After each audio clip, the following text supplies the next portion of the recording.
Welcome! Let's get started by looking at our scenario. For this presentation, the target audience is the 2B managers for these associates currently in training.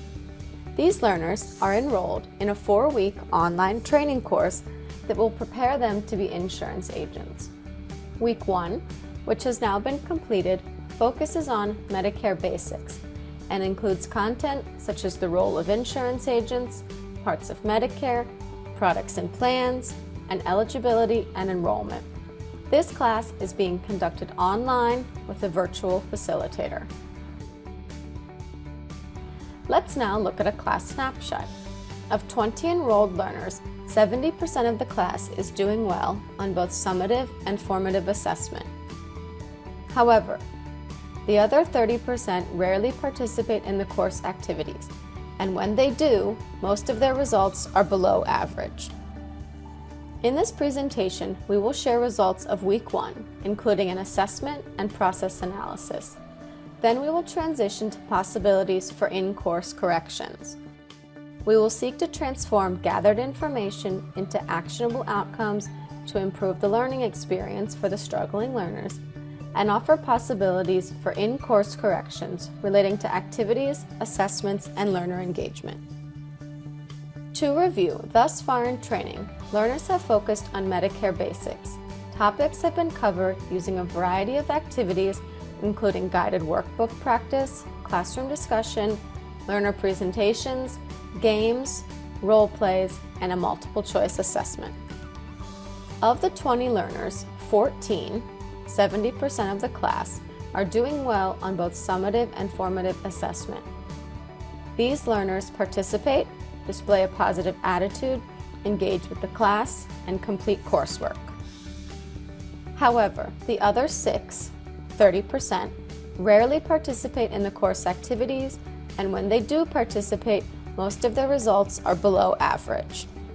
These 6 learners have failed to complete their workbooks, rarely participate in class discussion, display resistance and apathy during learner presentations and role plays, and scored between 10% and 70% on the multiple choice assessment.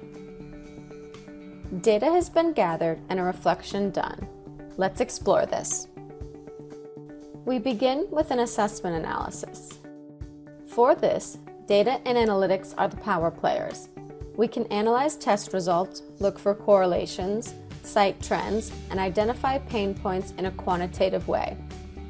For the analysis of this course, 3 mechanisms have been used: test item analysis, performance-based assessment based on rubric grades, and learner assessment comparisons.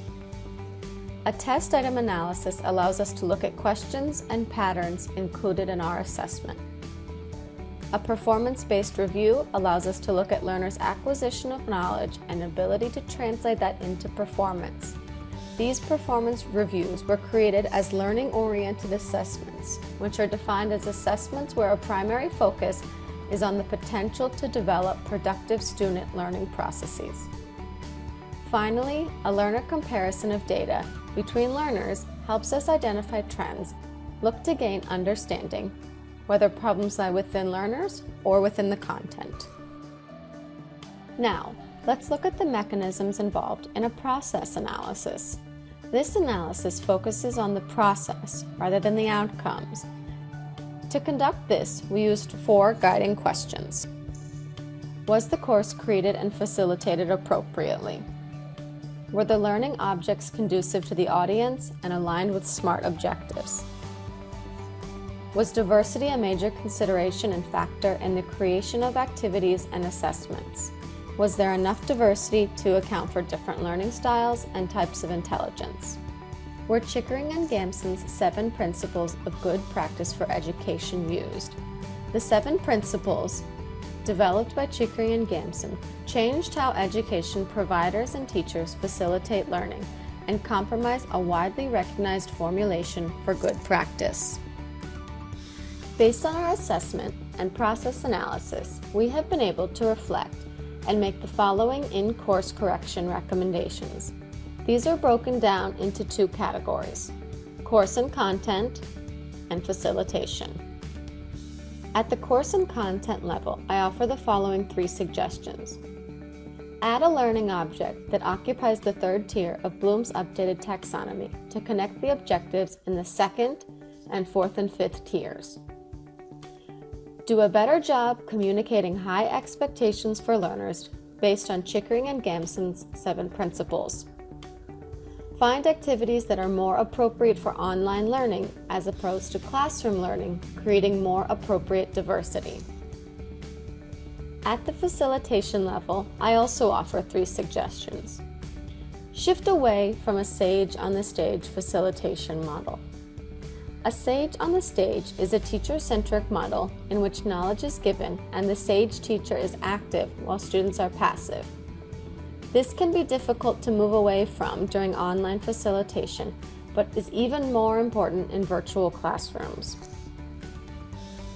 At the start of class, work to develop more reciprocity and cooperation among students. Because this course was conducted online, more emphasis needs to be done to connect and engage learners. Engage reflection and discussion between learners and the instructor earlier and more frequently throughout the course. This is an important recommendation as learner attitude is a noted issue, and research has shown that students need to accurately assess their own performance, thus improving their learning. Reflection, revision, and analysis are a crucial part of the learning process. From course analysis to learner-instructor conversations, each class, each learner, and each instructor is unique. Additionally, relevant coursework and content undergoes natural growth that requires updating. Ultimately, a systematic assessment process that provides continuous improvement in the curriculum, supports faculty development, and enhances student learning outcomes.